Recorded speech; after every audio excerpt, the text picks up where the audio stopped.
ndagusuhuje. Banza wumve iki ngiki. Umukire abeshwaho no gukurikirana ifaranga rye ryose ahantu ryaba rigiye, naho umukene abeshwaho no gutakaza amafaranga ku kintu cyose ahuye nacyo. Aba ni abantu babiri batandukanye, harimo umukire hakaba n'umukene. Umukire abeshwaho no guhangayikishwa n'ahantu ifaranga rye ryaba rigiye, mu gihe umukene wabeshwaho no gutakaza amafaranga ku kintu icyo ari cyo cyose ahuye nacyo. Ngiye kukubwira kuki aba bantu babiri bose iyo muhuye bavuga ko bakennye. Ntabwo umukire yemera ko akize, ahubwo aba yumva akennye.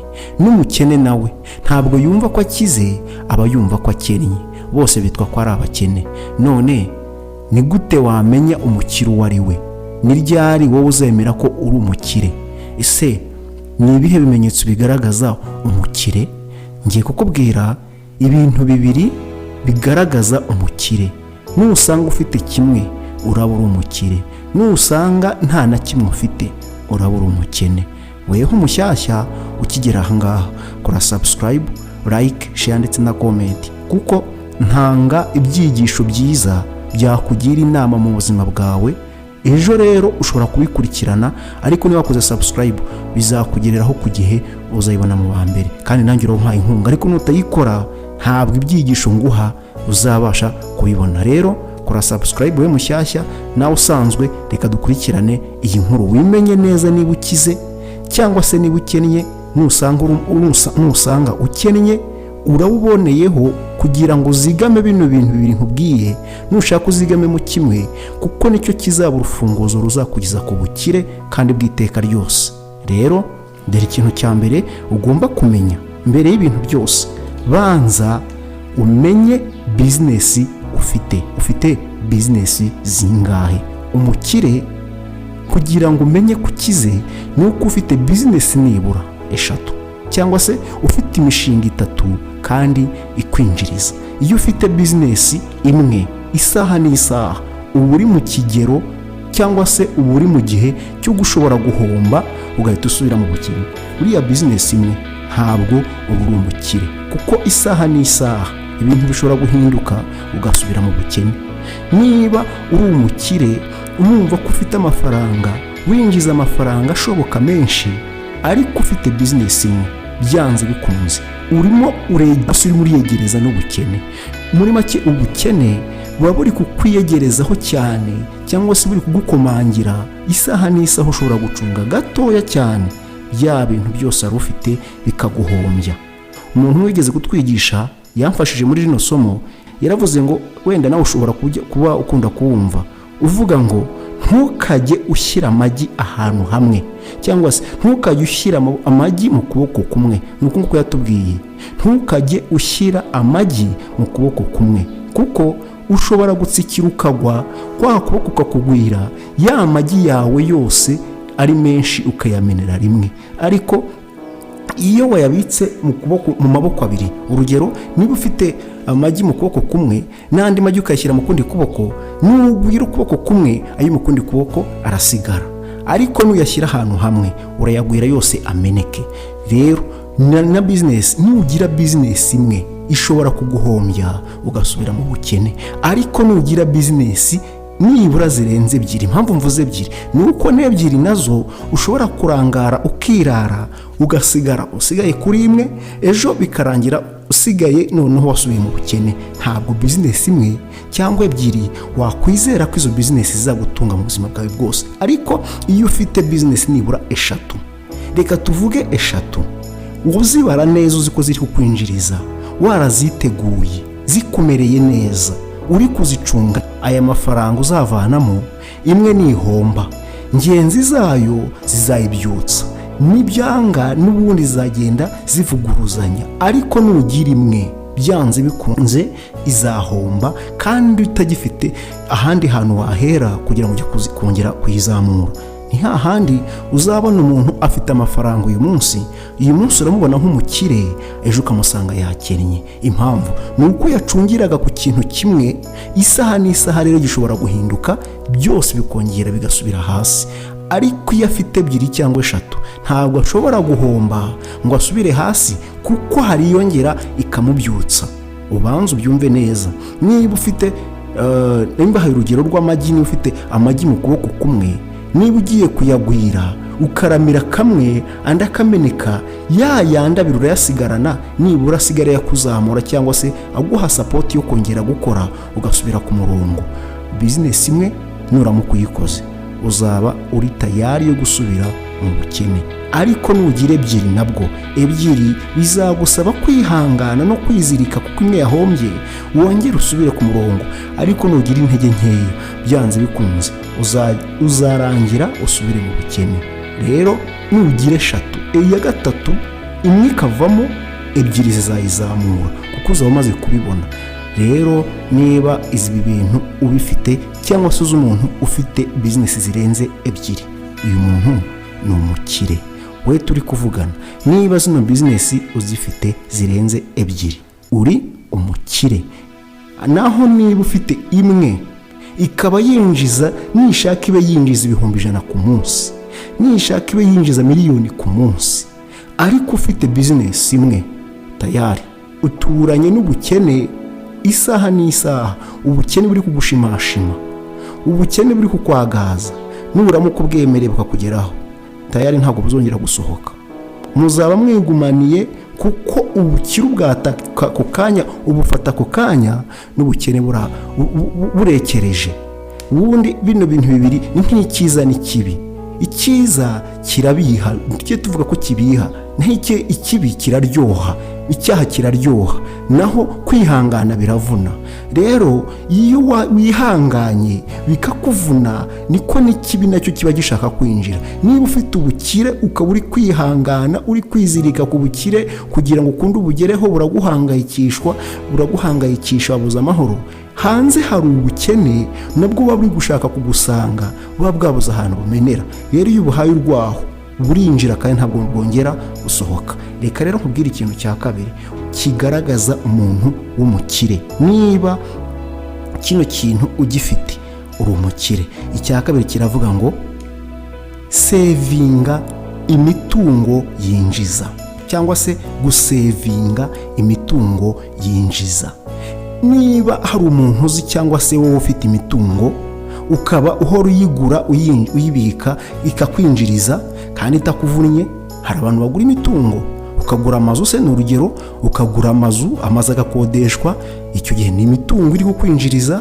Wenda uguze amasambu, ayo masambu arimo arahingwa cyangwa se urimo urayatisha, irimo irakwinjiriza, icyo gihe uri umukire. Ikimenyetso kizakwereka ko umuntu ari umukire ni kiriya cya mbere nababwiye, n'iki cya kabiri nkubwiye. Icya mbere nakubwiye yuko ari ukugira bizinesi zirenze ebyiri. N'uyu nguyu noneho ni umuntu ufite imitungo, cyangwa se waguze imitungo yinjiza. Bona nubwo yaba arya ibijumba byonyine, ariko akaba afite imitungo imwinjiriza, ayo ni amafaranga azamutunga we n'umuryango we n'abana be n'abuzukuru be n'abuzukuruza be, kuko buno butunzi uhoraho ntabwo buhomba. Nubwo bwanahomba kuko biba ari bwinshi, uretse ko butanahomba kuko ntabwo abajyana ku isoko aho buba buri, ntabwo ababuvomera, ntabwo mbega nta mvune bumusaba, nta muzamu ashyiraho, ntabwo ari gucuruza ngo ntangujaya. Ni biraho, ni umutungo buraho, ukazajya umwinjiriza mu myaka ingahe, cyangwa se mu kwezi, cyangwa se mu gihe runaka. Rero niba ufite iyi mitungo ikwinjiriza, uri umukire, kuko ntabwo iyi mitungo izagusaba kuyigaburira, ntabwo izagusaba kuyiragira. Ni imitungo izajya ikwinjiriza wibereye iwawe. Gusevinga iyi mitungo rero ni ibintu bivunana, ni ibintu bigoye kugira ngo ubyemere neza. Ukuntu bigoye kuyisevinga, biragoye kugira ngo umuntu agire amafaranga yakagombye kujyana mu mushinga we ngo yikorere amafaranga agenjiza ku munsi, avuga ati ngiye kuyaguramo inzu nzategereza inyungu yo mu kwezi, kandi iyo nzu izampa inyungu, wenda mu kwezi bazajya bampa 30,000 cyangwa se 50,000. Cyangwa se ngiye kugura amasambu, iri sambu nzajya nyatisha cyangwa se nanjye nzajya nyihinga nyivanemo umusaruro. Icyo gihe ni imibare igoranye kuvuga ngo umuntu agiye gutekereza kugura icyo ngicyo, ahubwo abenshi bahita bihutira kuvuga ngo ngiye kuranguramo imyaka ncuruze. Ariko imyaka nayo ni bizinesi, nayo wakora nayo yakwinjiriza kuko iri mu mitungo. Hari abenshi rero bihutira kujyana mu bucuruzi aho kugira ngo atekereze kujya gusevinga umutungo winjiza. Umutungo winjiza rero Bibiliya yo noneho yaranavuze ngo ngira ngo urabisoma aho hejuru, hari ahantu byanditse aho hejuru ngo wa munyabutewe sa itegereza ikimonyo urebe uko gikora. Ngira ngo ayo magambo marayumva, muriho murayasoma neza. Niba Bibiliya yaravuze ngo itegereza ikimonyo urebe uko gikora, byanze bikunze ni uko hari icyigisho kibirimo aho ngaho, cyangwa se Imana ibigira ngo nawe ikumvishe. Wa munyabutewe sanga ikimonyo witegereze uko kigenza kandi ugira ubwenge. Ngira ngo aya magambo Bibiliya twese dukunda kuyisoma, dukunda kuyitegereza. Umunyabute ntabwo yatekereza gufata amafaranga ngo ajye kuyaguramo umutungo uzajya umwinjiriza, agiye kugura umutungo utimukanwa, agiye kugura isambu, agiye kugura inzu. Umunyabute ntibishoboka. Ariko Bibiliya yaravuze ngo itegereze ikimonyo urebe uko kigenza kandi ugire ubwenge. Aya ni amagambo ntakubeshye akomeye kugira ngo umunyabute atekereze gufata miliyoni wenda runaka ngo ajye kugura isambu, cyangwa se afate miliyoni runaka ajye kugura inzu. Ahubwo akenshi bahita batekereza kuyajyana mu byabashimisha, cyangwa se niba ari umuntu uzi ubwenge akavuga ati ngiye kuyaguramo ibintu bizajya binyinjiriza, nzajya ncuruza, nanjye nzajya nicaraho. Rero uyu muntu najyana gukora bizinesi, nayajyana muri bizinesi akajya mu bucuruzi runaka kandi afite bizinesi imwe, isaha n'isaha yahomba pe. Ubu se reka nguhe urugero, uwaguze inzu akayigura miliyoni 5, mu myaka 5 ya nzu niba yinjiza amafaranga 20,000 bya buri kwezi, umwaka uzashira amaze kwinjiza amafaranga angahe? Imyaka 2 azamaze kwinjiza amafaranga angahe? Kubera ya nzu irimo iramwinjiriza. Kandi ya nzu uko iminsi yisunika ni kuri kugenda izamura ibiciro, ntabwo biri kumanuka. Niba yiguze miliyoni 5, mu myaka 10 izabigura miliyoni 10. Urumva ko iri kunguka. Kandi ikindi cya kabiri, n'ahantu irimo irinjiza n'amafaranga arimo ariyongera. Ubwo ni urugero rw'inzu. Ndeka nguhe n'urundi rugero rw'ubutaka. Uwaguze ubutaka wenda katuve ko aguze ubutaka bwa miliyoni 5. Izo miliyoni 5 aguze nayongera kuzabugurisha mu myaka 10 iri imbere, byanze bikunze ubwo butaka buzagura miliyoni 10 cyangwa se miliyoni 15. Kandi n'ahantu buri arimo arabukoresha n'ubundi burimo burinjiza. Rero umuntu niba ufite ubutaka cyangwa se niba ufite imitungo waguze, uri kugenda usevinga ubona udufaranga wigurira imitungo, utandukanye na wa wundi ufite akabutike cyangwa se ufite akazi runaka agahembwa ku kwezi, amafaranga agahita arangirira aho ngaho. Rero ibi bintu cyangwa se uyu muntu uzabona ufite bino bintu ni umukire. Niba nawe urimo ukaba ufite bino bintu uri umukire. Ariko niba bino bintu utabifite uri umukene, kuko umukene we ashimishwa no gutakaza amafaranga ku kintu cyose ahuye nacyo.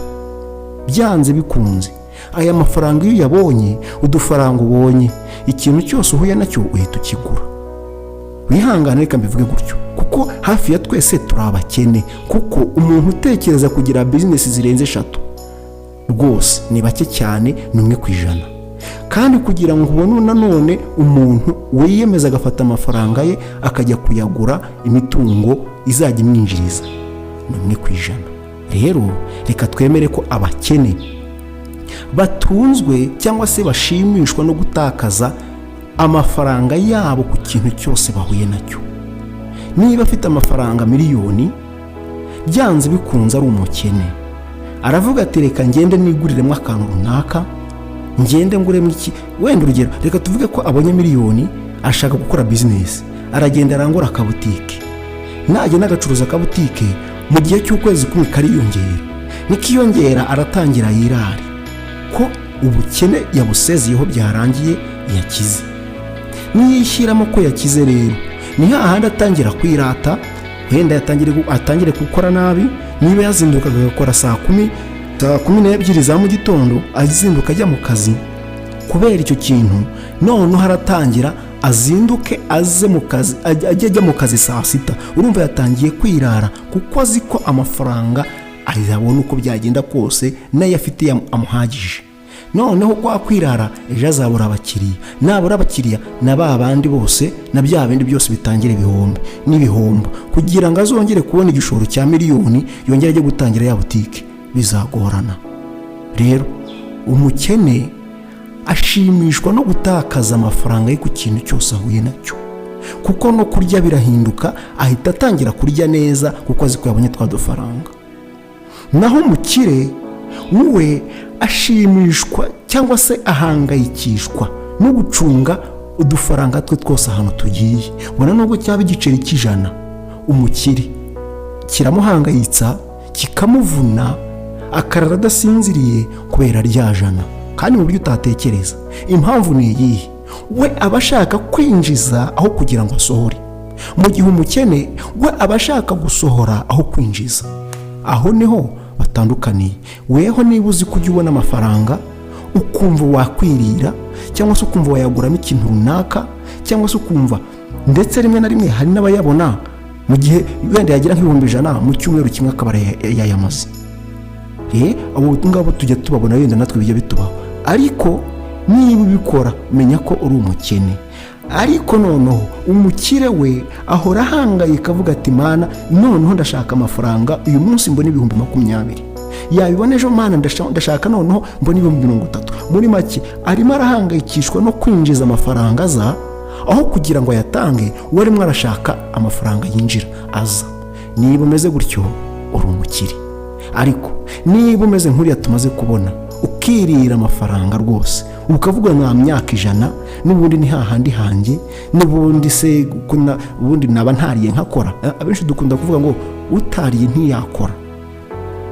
Si uko utanarya, ariko ntabwo ibyo ngibyo bitekereza. Ikizima ni uko aba yariye agakora, akumva ko ubuzima bwabaye ubwo, ejo yanabona n'andi akumva ko ubuzima buzagenda gutyo. Rero wamunyabutewe, itegereza ikimonyo urebe uko kigenza kandi umenye ubwenge. Impamvu rino jambo rimeze gutya, ikimonyo kiragenda kigahunika, kikagenda kigakora niba nabyita nk'inzu cyangwa se umugina wacyo, kikagenda kikubaka, kikashyiramo, kikadepamo ibiryo byacyo bizagitunga mu gihe bimeze nabi. Mu gihe kimeze nabi, niba impeshyi igiye kuza, ikimonyo kirabanza gitunde bizagitunga, kigenda kibibike. Nikimara kubika kititaye ngo nzapfa, cyangwa se kititaye ngo nzara mu gihe kingana gitya, cyaba gishaje cyaba kikiri gitoya, iyi mpeshyi yenda kugera, kiragenda kigahunika ibiryo, kikagenda kikabibika, cyamara kubika kigakomeza kigahaha, cyangwa kigakomeza kikagenda bisanzwe, ariko kizigamiye ibizagitunga mu gihe cy'impeshyi. Kitazi niba kizahageza, kitazi niba bizaba bimeze bite, ariko kikizigamira ibizagitunga mu gihe cy'impeshyi. Rero wamunyabutewe, itegereza ikimonyo urebe uko kigenza kandi umenye ubwenge. Rero nakubwiraga ibi bintu bibiri. Niba ufite bino bintu bibiri, ukaba uzi yuko ushaka amafaranga buri munsi kugira ngo yinjire, ukaba uzi yuko urya makeya kuruta yo winjije, ukaba uzi yuko ufite bizinesi zirenze 2, ikindi ukaba uzi neza yuko uhangayikishwa n'amafaranga uri kuyashaka, ukavunika, ukagenda ukayaguramo imitungo yawe izajya kwinjiriza, imitungo ikaba uyifite, uri umukire rwose. Niba niwanyu bameze batyo muri abakire. Niba uzi n'umuntu umeze gutyo ni umukire. Ariko niba uzi ko ibyo bintu bibiri utabifite, ukaba uzi ko nta bizinesi 2 ufite ziri hejuru y'2, ukaba uzi neza yuko nta mitungo ufite ikwinjiriza, rwose nkubwiza ukuri, shakisha ukuntu yigira ejo izakwinjirize ubona amafaranga, cyangwa se shaka ukuntu ugira bizinesi 2, uzitegure neza, uzibare neza, zijye zikwinjiriza. Nuzijya mutarabiteguye urahubuka, zose zirahomba, zirashira. Zitondere 2, niba ufite imwe shaka iya 2, ejo uzagira iya 3. Mu gihe runaka izo bizinesi zizagutunga, uyoberwa ukuntu amafaranga ari kuza pe. Ariko niba ufite kamwe, ejo gashobora guhomba, ntabwo uri umukire kuko isaha n'isaha wahomba. Shaka imitungo ikwandikweho yawe izajya kwinjiriza, cyangwa se ugire bizinesi zirenze 2.